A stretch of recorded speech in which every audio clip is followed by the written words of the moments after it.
One of the fascinating aspects of amateur radio is working DX. It's thrilling, challenging, you'll make some amazing friends, and it's not difficult to get started. When you sit down at your station, the question will be, where in the world will I go today? DX means distance, typically intercontinental contacts, like between North America and Europe, North America and Asia, or Asia and Australia.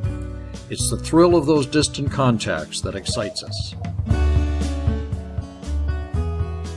You hear a signal, tune it in, call the station, and the adventure begins. You may find yourself talking to someone in a large city like Perth in Western Australia, to a sheep farmer in the Falkland Islands, someone stationed at an Antarctic base,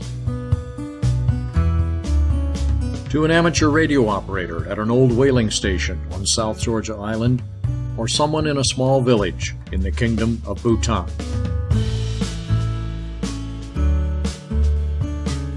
My friend Jorge in Colombia would enjoy a conversation with you. Learn about his country, its people, its history, its resources, and its cities.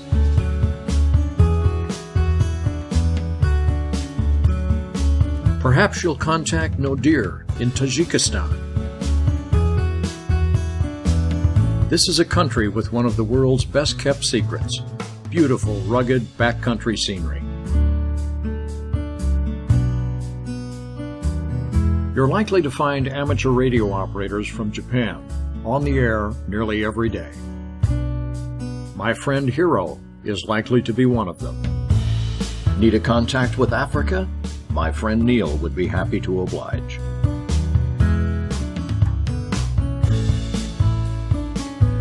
He'll have lots of adventure stories to share with you, both from inside and outside Africa.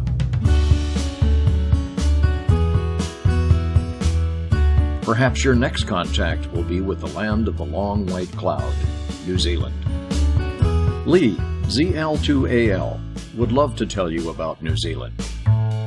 A land of lush mountainsides, high desert, unique geology, geothermal energy, a magnificent coastline, and beautiful alpine lakes. But wait a minute, you say. Wouldn't it be easier to make distant contacts with my cell phone or in a chat room? But why swim across the English Channel when you could take a boat? Why climb a mountain when you can take a helicopter to the top? Why go on a bike trail when you can drive by car? And there are other interesting challenges unique to amateur radio DXing. The activity of our sun and its sunspots influence radio communication. Some of these areas of intense magnetic activity are larger than our planet. Resultant radiation and particle streams from the sun interact with Earth's magnetic field, effect ionization in our atmosphere, and may enhance or degrade radio communication. Understanding the process will enhance your DXing skills. Your contacts with new countries and entities become like a rare coin to a coin collector or a rare stamp to a stamp collector. But how about those places on Earth where there are no amateur radio operators to contact? Places where there may not even be any people? That's where DXpeditions come into play. For example, the icebound, uninhabited island of Peter I lies below the Antarctic Circle. Putting it on the air requires a DXpedition team to go there.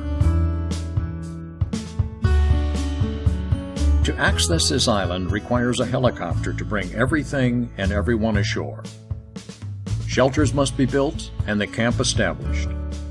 All this needs to be done within weather windows. Then, guys like these bundle up and hand out worldwide contacts with Peter I.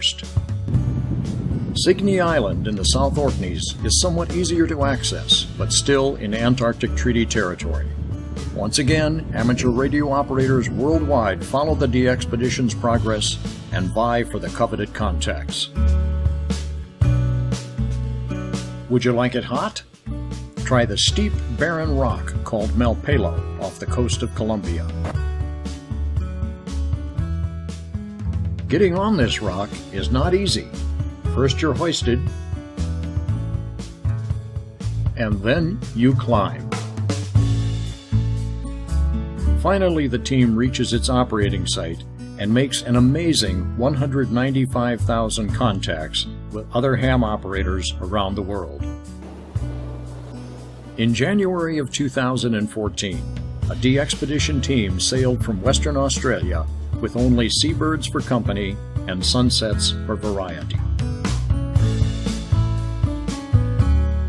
Their destination?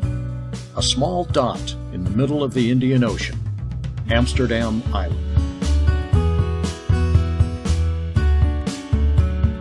After 9 days at sea, covering 1,900 nautical miles, they arrived. The team landed, set up their stations, worked around the clock, and stayed on the air for just over 2 weeks.